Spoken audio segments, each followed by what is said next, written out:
Hello student, today we are going to start our new chapter working with IDE. So let us start.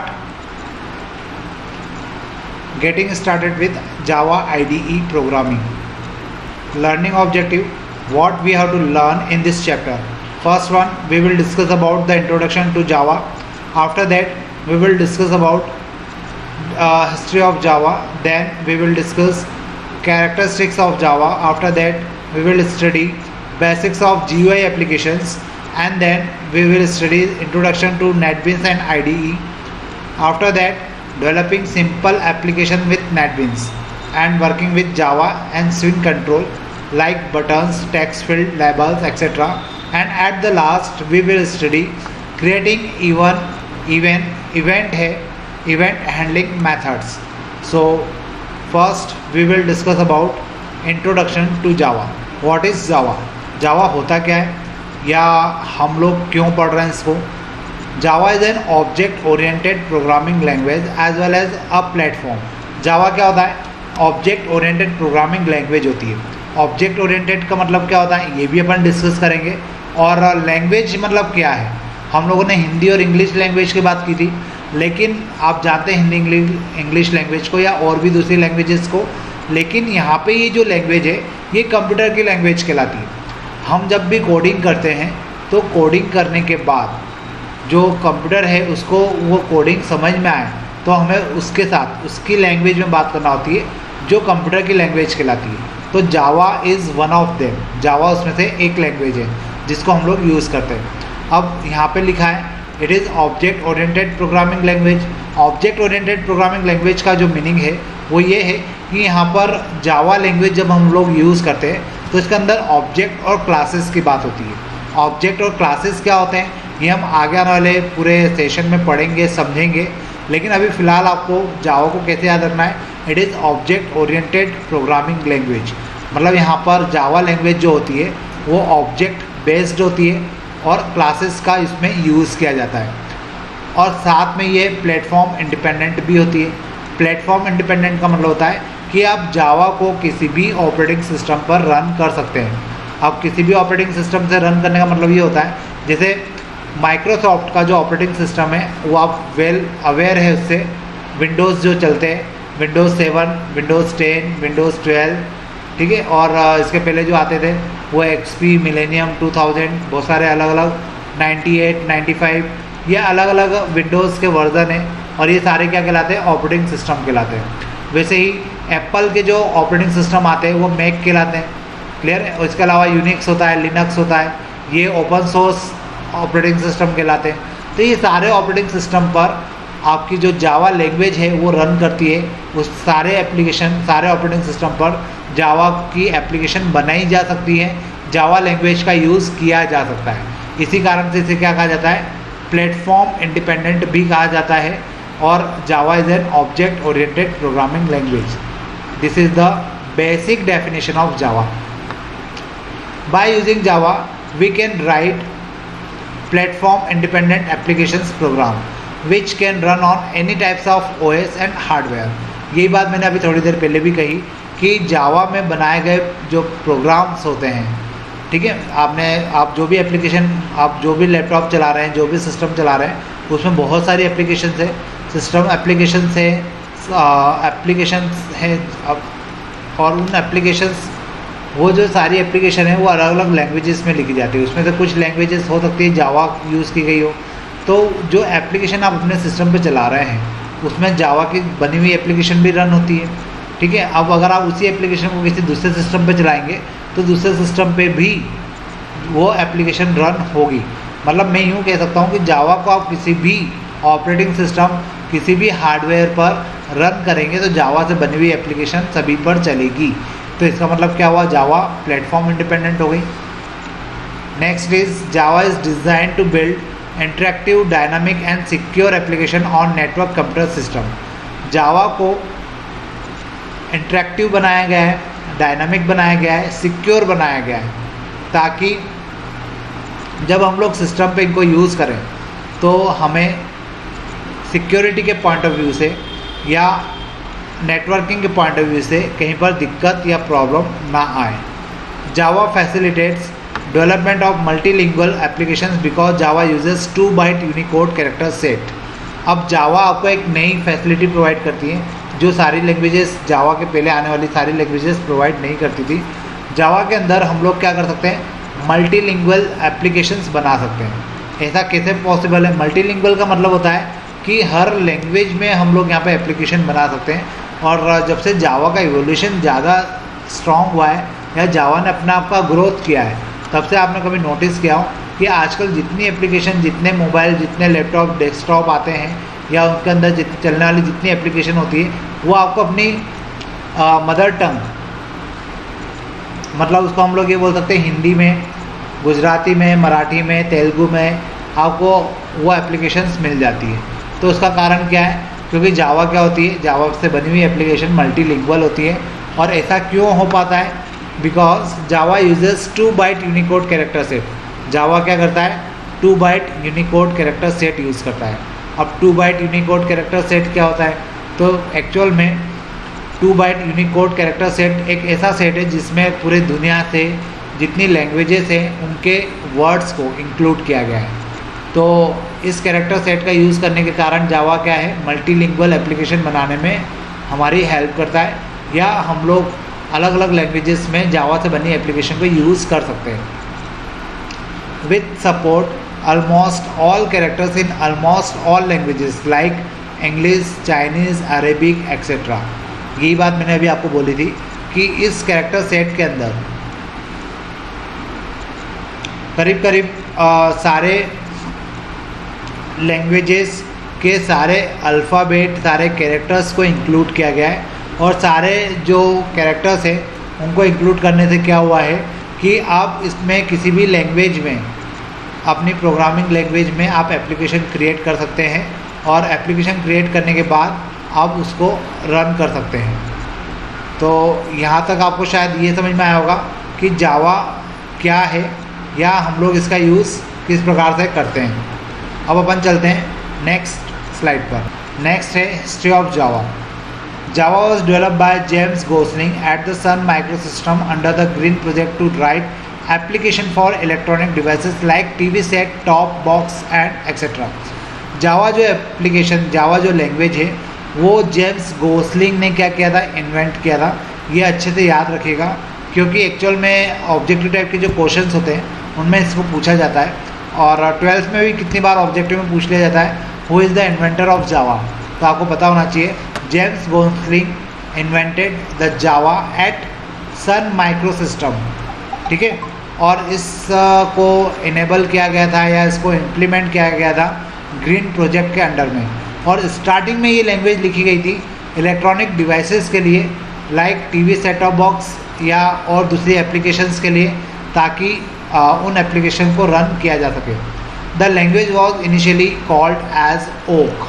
इस language का initially जो नाम था वो क्या था, Oak, OAK, and later renamed with Java. आपको ये भी याद होना चाहिए जावा का इनिशियल नेम क्या था। तो अगर आपको पता है तो आप ऑब्जेक्टिव टाइप के क्वेश्चन में जब ये पूछा जाता है तो आप ऑप्शन को क्लिक कर सकते हैं, it is called as Oak, OAK। अब यहाँ पर कुछ टेबल्स हैं और इस टेबल्स के बेसिस पर आपका जावा का ईयर बाय ईयर ग्रोथ होता चला गया।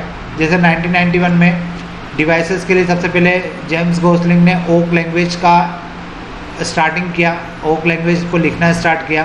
1995 तक उस ओक लैंग्वेज का नाम जो था वो जावा पड़ चुका था, और उस समय जावा डेवलपमेंट किट रिलीज़ किया गया सन माइक्रोसिस्टम के थ्रू।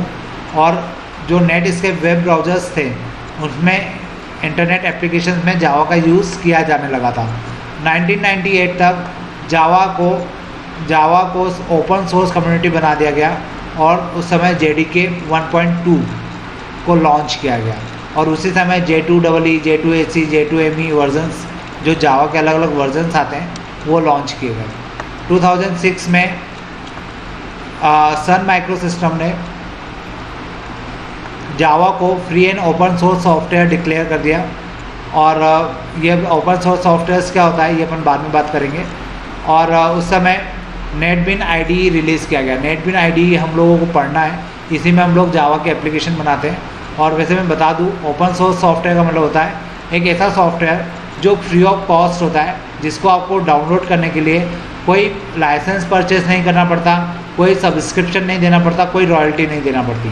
तो ऐसे सॉफ्टवेयर को हम लोग क्या बोलते हैं, ओपन सोर्स सॉफ्टवेयर। और 2010 में सन माइक्रोसिस्टम को खरीद लिया गया ओरेकल कॉर्पोरेशन में। अब जो जावा है उस प्रोजेक्ट को कौन गवर्न करता है, ओरेकल करता है। ओरेकल कौन है, एक ऐसी कंपनी है जो डेटाबेस क्रिएट करती है, ठीक है। तो ये एक हिस्ट्री है जनरल आपके नॉलेज के लिए। हाँ, लेकिन आपको जो साइंटिस्ट है जिसने जावा को इंट्रोड्यूस किया था, आपको उसका नाम पता होना चाहिए, और इनिशियल लेवल पे जावा का जो नाम था वो आपको पता होना चाहिए। अब अपन चलते हैं नेक्स्ट स्लाइड की तरफ। Characteristics of Java. ये जो कैरेक्टरिस्टिक्स है ये 5 मार्क्स का क्वेश्चन होता है और ये डेफिनेटली पूछा जाता है, और 11th के एग्ज़ाम में तो मैं डेफिनेटली पूछूंगा, तो आपको इसको अच्छे से याद करना है। आपको पूछा जाता है characteristics of Java, properties of Java, ठीक है। तो आपको यही लिखना है। ये 6 पॉइंट है, इन 6 पॉइंट को आपको 7 पॉइंट से 7 पॉइंट को आपको लिखना है, और उनके बारे में एक एक लाइन का डिस्क्रिप्शन है। First point is object oriented language. Java is a object oriented language, a real world programming style. Java जो होती है वो ऑब्जेक्ट ओरिएंटेड लैंग्वेज होती है। बहुत सारी लैंग्वेजेस मार्केट में अवेलेबल है उसमें से, लेकिन हम जो जावा है या कुछ और लैंग्वेजेस है उन्हें ही ऑब्जेक्ट ओरिएंटेड लैंग्वेज बोलते हैं। सारी लैंग्वेजेस ऑब्जेक्ट ओरिएंटेड नहीं होती। Next one is open source product. It is open source that is freely available to all with no cost. अब जो जावा की एक सेकंड प्रॉपर्टी हम बोल सकते हैं, कैरेक्टरिस्टिक बोल सकते हैं, वो क्या है कि ये ओपन सोर्स है, फ्रीली अवेलेबल है सभी के लिए, ताकि लोग इसको इजीली डाउनलोड कर सकें, रन कर सकें, इस पर एप्लीकेशन बना सकें। तो फर्स्ट पॉइंट क्या था, it is Java, it is object oriented language. Second point is it is open source that is freely available to all with no cost. And the third point is write once run anywhere. Java program can be run on any type of hardware and OS platform. That is, Java programs are platform independent. ये बहुत important term है, platform independent होना। तो Java program जो होते हैं वो आप किसी भी हार्डवेयर पर, किसी भी सॉफ्टवेयर के थ्रू, किसी भी ऑपरेटिंग सिस्टम का यूज़ करते हुए आप बना सकते हैं, और उस पर बना हुआ जो प्रोग्राम होगा वो किसी भी हार्डवेयर या ऑपरेटिंग सिस्टम पर रन होगा। तो इस कारण से जावा को क्या कहा जाता है, platform independent. Next point is light weight code. Java is light weight. Light weight का मतलब होता है कि इसमें जो कोडिंग होती है वो बहुत छोटी होती है, मतलब किसी एप्लीकेशन को बनाने के लिए जो कोडिंग इसमें की जाती है वो कम स्पेस लेती है, कम कॉम्प्लेक्स होती है, और कम टाइम लेती है एग्जीक्यूट होने में। तो इसी कारण से इसके जो कोडिंग पार्ट होता है वो काफ़ी क्या होता है, स्मॉल, लाइट वेट होता है। और लाइट वेट होने के कारण क्या होता है, एप्लीकेशन की स्पीड और टाइमिंग, स्पीड बढ़ जाती है, टाइमिंग कम हो जाता है। तो यहाँ पर जितनी भी बड़ी एप्लीकेशन हम लोग डेवलप करते हैं वो बहुत छोटे छोटे कोड के साथ डेवलप किए जा सकते हैं। The fifth one point is security.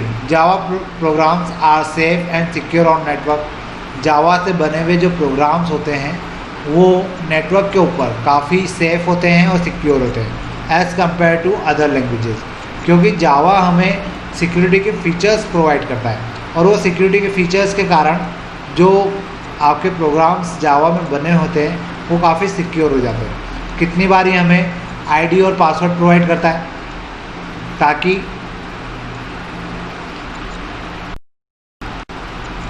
ताकि हम लोग क्या कर सके, जो जावा के बने हुए एप्लीकेशंस हैं उनको सिक्योर रख सके। Interpreter and compiler based language. Interpreter और कंपाइलर क्या होता है, मैं आपको बता दूं, जब कोडिंग की जाती है तो हम लोग जो कोडिंग करते हैं वो इंग्लिश लाइक लैंग्वेज होती है, और वो इंग्लिश लाइक लैंग्वेज को सिस्टम को समझाने के लिए हमारे पास कंपाइलर और इंटरप्रेटर होते हैं, जो हमारी लिखी हुई लैंग्वेज को मशीन लैंग्वेज में कन्वर्ट करने का काम करते हैं। उन्हें हम इंटरप्रेटर या कंपाइलर कहते हैं। जितनी भी लैंग्वेजेस आती हैं उन लैंग्वेजेस में या तो इंटरप्रेटर होता है या कंपाइलर होता है, लेकिन जावा के लिए एक ऐसी लैंग्वेज है जिसमें कंपाइलर का भी यूज़ होता है और इंटरप्रेटर का भी यूज़ होता है, और ये दोनों ही चीज़ें JVM के साथ आती हैं। तो JVM मतलब होता है Java virtual machine to produce portable and platform independent object code. और अब इन दोनों का यूज़ करने से फ़ायदा क्या होता है? तो इनसे फ़ायदा ये होता है कि आपका जो जावा लैंग्वेज है वो किसी भी प्लेटफॉर्म के ऊपर, किसी भी प्लेटफॉर्म मतलब किसी भी ऑपरेटिंग सिस्टम के ऊपर अपनी एप्लीकेशन को रन करने में कामयाब रहता है। मतलब यहाँ पे ऑब्जेक्ट कोड बनता है और वो ऑब्जेक्ट कोड जो ऑपरेटिंग सिस्टम के ऊपर उसको क्रिएट किया गया है उसके अकॉर्डिंग बन जाता है और रन हो जाता है। तो यहाँ पर इंटरप्रेटर और कंपाइलर बेस्ड लैंग्वेज होती है। लास्ट पॉइंट है built in graphics and support multimedia. Java is equipped with the graphics features. It is best for integration of audio, video, graphics and animation.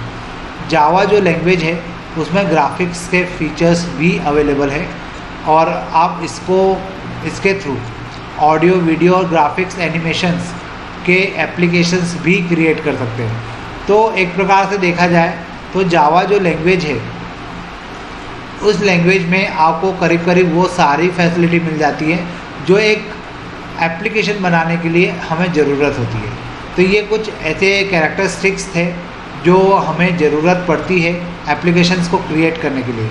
और जावा को वैसे भी सबसे ज़्यादा सिक्योर लैंग्वेज माना जाता है। तो जावा की कोडिंग हम लोग वैसे भी अभी आने वाले जो लेक्चर्स होंगे और जो प्रैक्टिकल्स होंगे उनमें हम लोग जावा की कोडिंग भी देखेंगे। तो होपफुली आपको ये समझ में आया होगा कि जावा की कैरेक्टरिस्टिक्स क्या है और हम लोग जावा क्यों पढ़ते हैं। Java is a object oriented language. It is open source product. We can write once and run anywhere. It is a lightweight code. It secure our applications. And the sixth one point is it uses interpreter and compiler, and last one is it can be developed with the graphics and support multimedia. So these are the some points on the basis of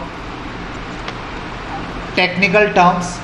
So we can say the Java is a very powerful language और इसी powerful language का use हमें आगे जाके करना है। और इसके लिए हम लोग यूज़ करेंगे एक IDE का।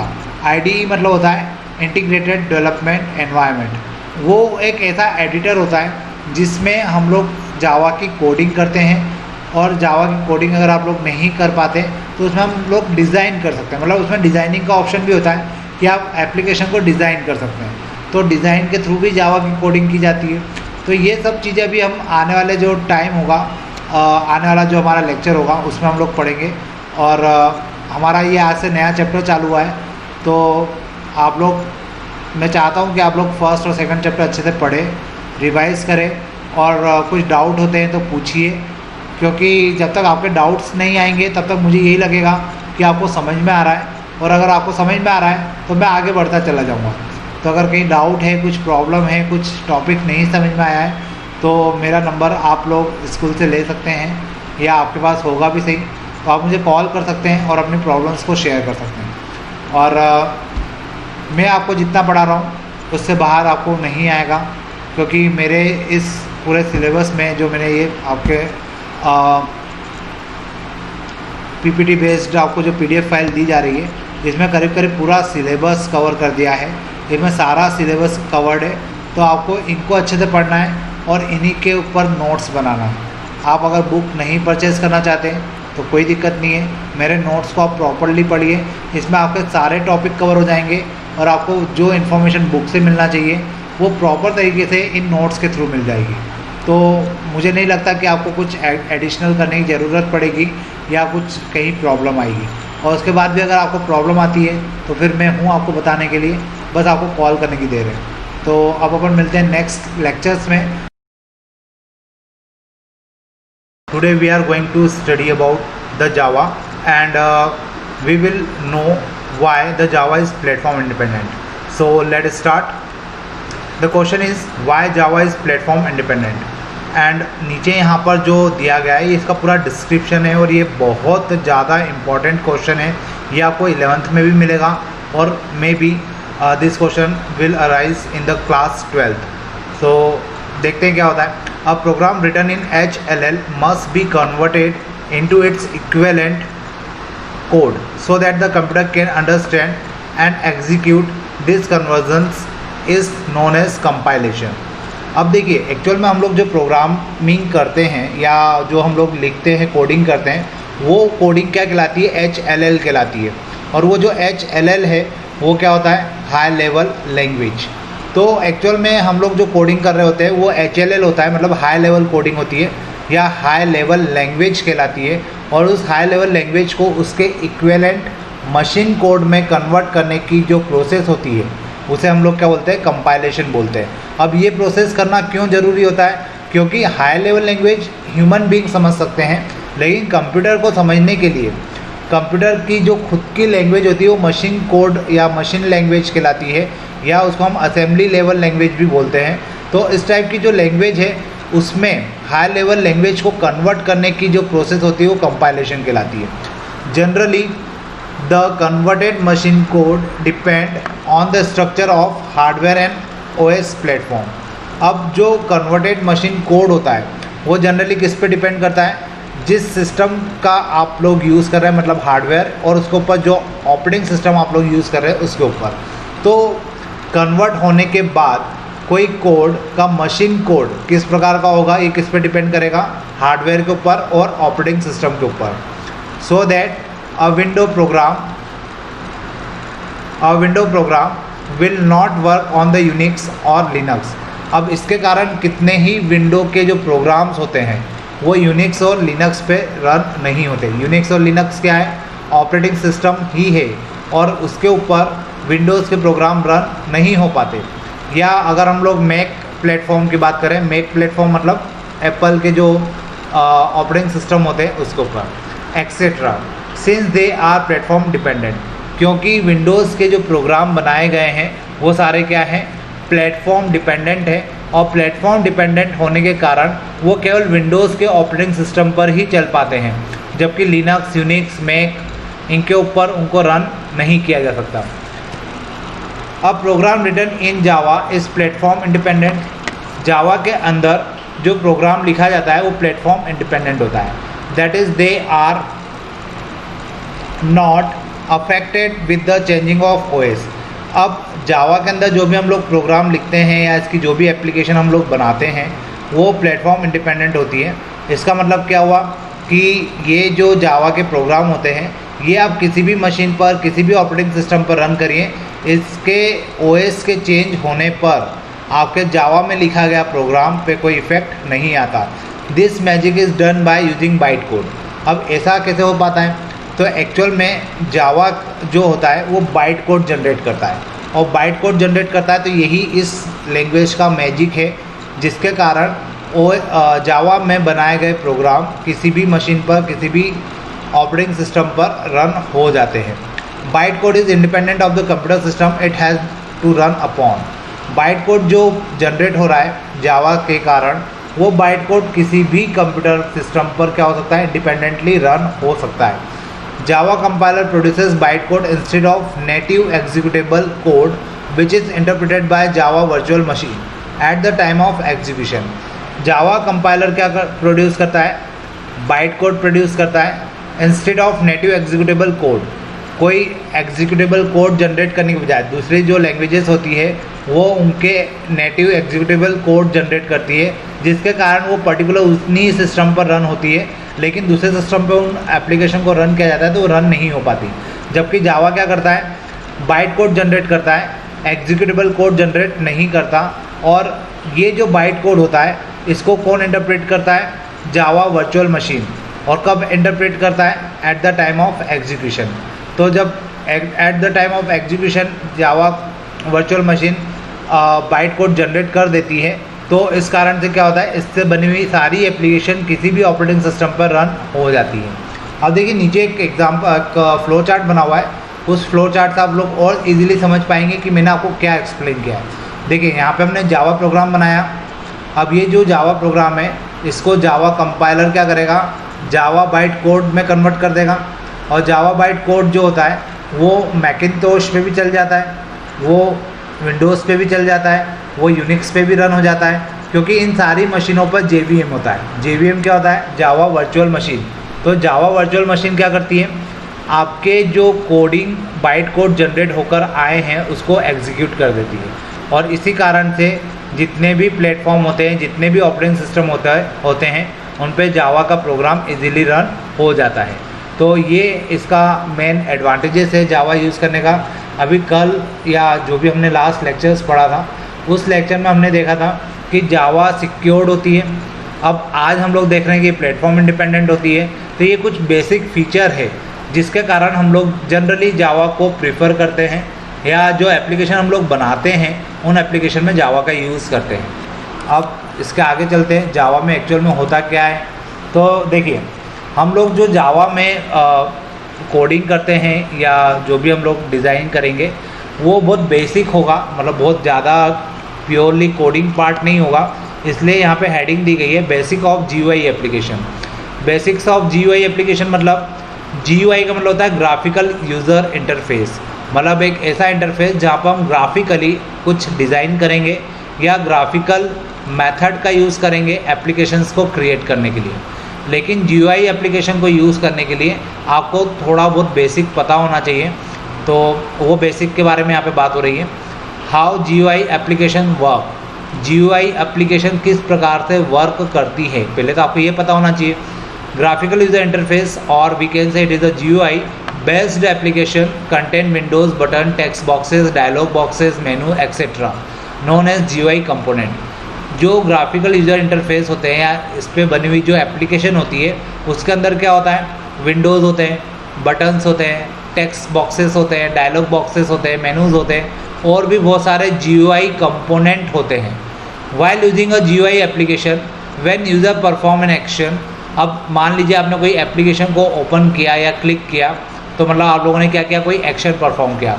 एन इवेंट इज़ जनरेटेड, आपने जैसे ही उस एप्लीकेशन पर क्लिक किया तो क्या होगा, वो जो क्लिक करना है किसी एप्लीकेशन के ऊपर यूज़र द्वारा जो क्लिक किया जाता है वो क्या कहलाती है, एक्शन। तो जैसे ही आपने कोई एक्शन किया, an event is generated which causes a message send to the application to take action. उसी समय एक इवेंट जनरेट हो जाता है और वो इवेंट जनरेट होने के कारण एक मैसेज सेंड होता है किसको, सीपीयू को, कि इस एप्लीकेशन के ऊपर एक इवेंट जनरेट हुआ है तो उस एप्लीकेशन के रिगार्डिंग क्या एक्शन लिया जाना है वो लिया जाए।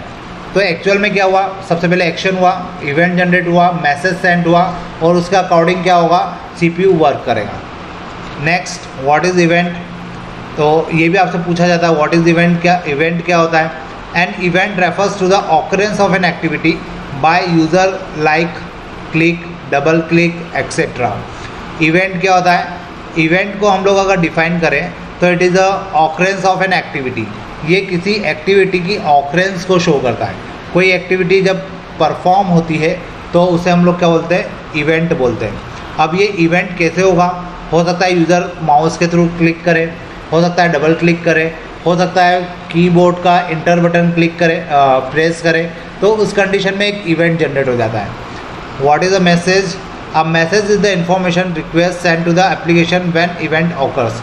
अब जैसे कोई इवेंट जनरेट होगा तो एक मैसेज जनरेट होगा और वो मैसेज कहाँ जाएगा, या उसको हम लोग रिक्वेस्ट भी बोल सकते हैं, उसको इन्फॉर्मेशन भी बोल सकते हैं। तो वो मैसेज या वो जो रिक्वेस्ट है वो कहाँ जाएगी, उस एप्लीकेशन के पास, या मैं यूँ कहूँ सीपीयू के पास, ताकि उस एप्लीकेशन को वर्क करने के लिए बोला जाएगा कि अब आपको ओपन होना है या आपको टास्क परफॉर्म करना है। तो इस प्रकार से क्या होता है, ये बेसिक्स ऑफ जीयूआई था जो हम लोग मतलब जनरली ये आपको बेसिक पता होना चाहिए, क्योंकि हम लोग अब जीयूआई पर ही काम करेंगे, ग्राफिकल यूज़र इंटरफेस की एप्लीकेशन डिज़ाइन करेंगे। तो ये हमें पता होना चाहिए कि इवेंट क्या होता है, मैसेज क्या होता है या एक्शन क्या होती है। तो ये बेसिक्स था। अब नेक्स्ट हम आगे चलते हैं, जीयूआई इन जावा। अगर हम लोग जावा की बात कर रहे हैं तो जावा के अंदर जीयूआई क्या होगा, in Java the GUI programming is done through the Swing controls which are available as a part of Java Foundation Class JFC। अगर हम लोग जावा की बात करें तो जावा के अंदर भी जीयूआई प्रोग्रामिंग पॉसिबल होती है, लेकिन किसके थ्रू, स्विंग कंट्रोल्स के थ्रू। स्विंग कंट्रोल आपको जब IDE बताया जाएगा तो उसके अंदर स्विंग कंट्रोल का पूरा एक पैनल बताया जाएगा।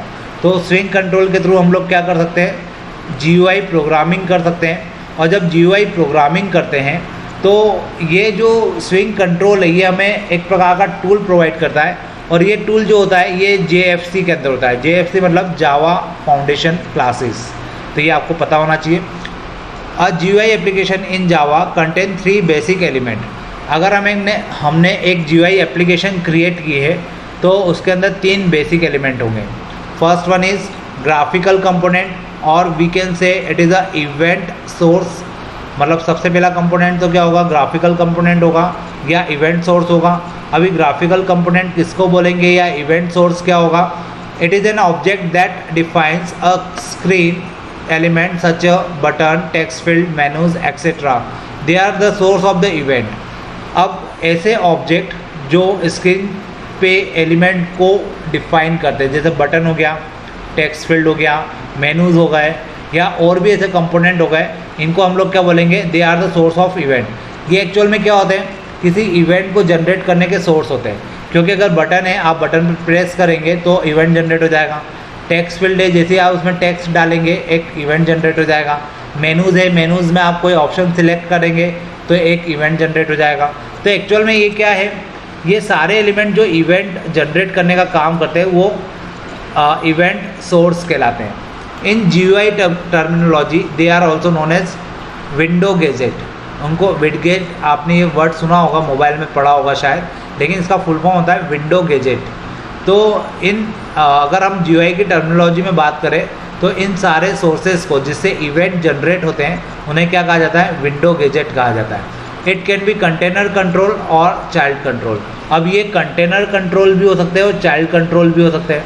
तो कंटेनर कंट्रोल क्या होता है, चाइल्ड कंट्रोल क्या होता है, ये आपको आगे के कुछ टर्म्स में पता चल जाएगा। Next point is event. What is event? An event, और we can say the occurrence of an activity is called event, is generated when user does something like mouse click, dragging, pressing a key on the keyboard, etc. Event are trapped by the event listeners. अब event क्या होता है? event की definition हमने last slide में भी पढ़ी थी। किसी एक्टिविटी की ऑकरेंस को हम लोग क्या बोलते हैं? इवेंट बोलते हैं। अब ये कब जनरेट होता है? तो ये जनरेट होता है तब जब कोई यूज़र किसी माउस पर क्लिक करता है, या डबल क्लिक करता है, या ड्रैगिंग करता है, या प्रेसिंग अ की ऑन द कीबोर्ड का एक्टिविटी परफॉर्म होती है। तो उस कंडीशन में क्या होता है? एक इवेंट जनरेट होता है। और इस इवेंट को सुनने का काम कौन करता है? Event listeners. इवेंट लिसनर्स क्या होती है? मेथड होती है, या मैं यूँ कहूँ जनरल टर्म में कि एक प्रकार की कोडिंग होती है। जैसे ही इवेंट परफॉर्म होता है, इवेंट जनरेट होता है, इस इवेंट को सुना जाता है। सुना जाना का मतलब होता है कि उसको एक्सेप्ट किया जाता है, और उसका अकॉर्डिंग क्या होता है? मैसेज जनरेट होता है। मैसेज जनरेट होने के बाद वो एप्लीकेशन उसके ऊपर वर्क करती है। Next is event handler method. It contain method function which is attached to the component and executed in response to an event. Generally action perform event handler method is used. अब event handler method क्या होती है? Second point में एक event generate हुआ था और event listeners ने उसको सुना था। अब उसको परफॉर्म करने के लिए, उसके ऊपर एक्शन को परफॉर्म करने के लिए, या उस इवेंट को हैंडल करने के लिए एक मेथड होती है जिसे कहा जाता है event handler method. It contains method और function which is attached to the component and executed in the response to an event. अब इस मेथड को कहाँ लिखा जाता है? उस बटन के साथ या उस सोर्स के साथ जहाँ से इवेंट जनरेट होता है। जैसे ही उस बटन के ऊपर क्लिक किया जाता है या उस सोर्स के थ्रू कोई इवेंट जनरेट होता है, वैसे ही इवेंट लिसनर्स द्वारा सुना जाता है और इवेंट हैंडलर मेथड द्वारा उसके ऊपर एक्शन परफॉर्म किया जाता है। तो जो एक्शन परफॉर्म किया जाता है वो कौन सी मेथड करती है? Action perform event handler method उस समय यूज़ किया जाता है। मतलब देखा जाए तो मैं आपको बहुत सिंपल सी टर्म्स में ये चीज़ें समझाऊँ। एक हो गया इवेंट सोर्स जहाँ से इवेंट जनरेट होगा, फिर एक हो गया इवेंट। इवेंट क्या होगा कि उस बटन पर, उस मेनूज पर या उस टेक्स्ट फील्ड के ऊपर जब कोई यूज़र कुछ टाइप करेगा या बटन प्रेस करेगा या कोई मेनू है तो मेनू सेलेक्ट करेगा तो वहाँ से इवेंट जनरेट होगा। इवेंट जनरेट होगा तो उस इवेंट को सुनने के लिए कोई मेथड होगी जिसको हम लोग लिसनर मेथड बोलेंगे। लिसनर मेथड एक प्रकार का कोडिंग होता है जो उस एक्शन को नोटिस करता है कि यूज़र ने क्या किया है, फिर उसके अकॉर्डिंग उस इवेंट को रिप्लाई करने के लिए एक और मेथड होगी जिसे क्या कहा जाएगा? Action perform method. और ये कब परफॉर्म होगी? जब यूज़र ने इवेंट जनरेट किया, इवेंट जनरेट करने के बाद एक मैसेज जनरेट हुआ, मैसेज कंपाइलर के पास आया, उसने उसके रिगार्डिंग क्या कर दिया? एक्शन परफॉर्म कर दिया। तो इस प्रकार से कोई GUI एप्लीकेशन क्या होती है? वर्क करती है। क्लियर है? तो यहाँ पे आपको ये समझ में आ गया होगा कि जावा के अंदर GUI क्या होता है और वो किस प्रकार से वर्क करता है। अब देखिए ये यहाँ पर सेम वही चीज़ है जो मैंने आपको समझाई। Event handling in a Java GUI application. किसी जावा GUI एप्लीकेशन के अंदर इवेंट किस प्रकार से हैंडल की जाती है। जावा GUI event handling system is also based on the event and listener interface and event handler method. यहाँ पे क्या हो गया? एक इवेंट मेथड हो गई, एक लिसनर इंटरफेस हो गया और एक इवेंट हैंडलर मेथड हो गई। इन GUI application a user generate an event like pressing a key or mouse click etc on the GUI control like text field और button। अब यहाँ पर GUI एप्लीकेशन के अंदर कोई यूज़र क्या करता है? इवेंट जनरेट करता है। कैसे करेगा इवेंट जनरेट? या तो वो की को प्रेस करेगा, या माउस को क्लिक करेगा, या टेक्स्ट फील्ड के अंदर कुछ टाइप करेगा, या बटन प्रेस करेगा, तो उससे क्या होगा? एक इवेंट जनरेट हो जाएगा। When an event occurs, it is trapped by the listener interface। अब कोई इवेंट जनरेट हुआ तो उसको सुनने का काम कौन करेगा? लिसनर इंटरफेस करेगा। और लिसनर इंटरफेस क्या करेगा? And event message is pass to the event handler method. और एक मैसेज जनरेट करेगा और वो मैसेज किसको दिया जाएगा? इवेंट हैंडलर मेथड को, जो उस इवेंट को हैंडल करने की कोशिश करेगा। और उस इवेंट को हैंडल करने के लिए इवेंट हैंडलर मेथड क्या करेगी? एक्शन करेगी। Event handler method contain code to be executed in response to an event. Event handler method क्या करती है? उस इवेंट के रिस्पॉन्स में क्या आउटपुट दिया जाना है या क्या एक्शन परफॉर्म किया जाना है, उसको परफॉर्म करती है। For example, if you press a button the mouse event is generated and trap by the mouse listener. अब मान लीजिए अगर अपन एग्जाम्पल की बात करें तो अगर आपने कोई बटन प्रेस किया, the mouse event is generated, mouse के थ्रू आपने किसी एप्लीकेशन के ऊपर बटन को क्लिक किया है तो माउस इवेंट क्या हो जाएगा? जनरेट हो जाएगा। और उसको सुनने का काम कौन करेगा? Mouse listener. Listener interface execute, और उस समय लिसनर जो इंटरफेस होगा वो एग्जीक्यूट होगा। इवेंट हैंडलर मेथड उसके साथ जो लगी हुई होगी वो क्या करेगी? क्लिक इवेंट जनरेट कर उसके रिगार्डिंग आपको रिस्पॉन्स देगी। तो इस प्रकार से कोई एप्लीकेशन क्या होती है? हैंडल की जाती है। अब देखिए यहाँ फ्लो चार्ट बनाए, फ्लो चार्ट आप बहुत इजीली समझ पाएंगे। इवेंट, माउस क्लिक किया और ये क्या हो गया? इवेंट कहलाएगा, माउस क्लिक करना, और इसी को हम लोग क्या बोलेंगे? इवेंट। अब इवेंट आपने किया, कैसे किया? इवेंट सोर्स के ऊपर बटन को क्लिक करके, उससे क्या हो गया? एक इवेंट जनरेट हुआ और मैसेज कहाँ गया? लिसनर इंटरफेस के पास। लिसनर इंटरफेस ने क्या किया? इवेंट हैंडलर मेथड को वो मैसेज दे दिया, और इवेंट हैंडलर मेथड ने क्या किया? उसके रिगार्डिंग रिएक्शन दिया, और रिएक्शन जब यूज़र को मिलता है तो वो नहीं अप्रोच करता है। तो इस प्रकार से कोई इवेंट हैंडल किया जाता है जावा एप्लीकेशन के अंदर। तो होपफुली आज का ये जो अपन ने टॉपिक पढ़ा ये आपको समझ में आया होगा। अब इसके बाद जो टॉपिक है वो है basic GUI controls of Java और स्विंग कंट्रोल। ये इम्पॉर्टेंट टॉपिक है। ये इन्हीं के ऊपर हमारा पूरा सिलेबस टिका हुआ है, तो इनको हमें बहुत ध्यान से पढ़ना है, इनके नाम याद रखना है और इनके बारे में हमें बेसिक डिटेल्स पढ़ना है। तो अभी अपन पढ़ेंगे जब हमारा नेक्स्ट लेक्चर होगा। और आप लोगों ने अगर पढ़ना स्टार्ट नहीं किया है तो पढ़ना स्टार्ट कर दीजिए, टाइम निकलता जा रहा है और बहुत जल्दी हमारा सिलेबस हो जाएगा थ्योरेटिकल। लेकिन जो प्रैक्टिकल बचेगा तो वो प्रैक्टिकली भी मैं कोशिश करूँगा जल्दी से जल्दी करवाने की, क्योंकि जितना जल्दी सिलेबस होगा उतना जल्दी हमें रिवीजन का टाइम मिलेगा।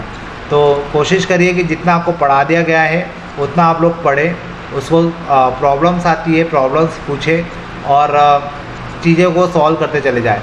ये हमारा 3rd चैप्टर चल रहा है, इसके पहले 2 चैप्टर हो चुके हैं। मेरे सिलेबस के अकॉर्डिंग अगर आप बुक से मिलाएंगे तो नंबर ऑफ़ चैप्टर्स ज़्यादा हो गए, ठीक है। मेरे सिलेबस के अकॉर्डिंग ये 3rd चैप्टर चल रहा है। तो अब हमारा जो नेक्स्ट लेक्चर होगा उसमें अपन ये टॉपिक जो आपकी स्क्रीन पर है उसको हम लोग पढ़ेंगे। और आज के लिए अपन इतने ही रखते हैं। Thank you.